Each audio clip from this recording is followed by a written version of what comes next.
Hello guys, you are welcome to my YouTube channel. Today we are going to discuss substitution. As you can see, find the value of x and y when x equals to 2 and y equals to 3.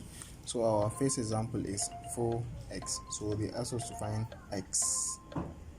And when x equals to 2, when x equals to 2, 4 times x, 4 times x.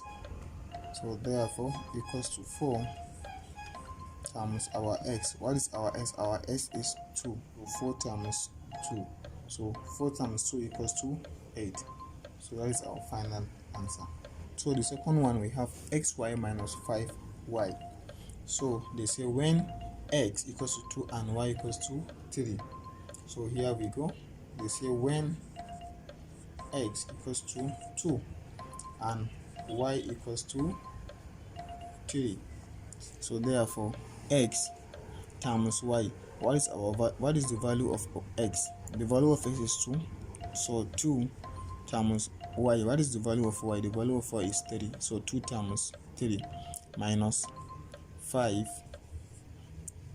times y. What is the value of y? The value of y is 3. So times 3.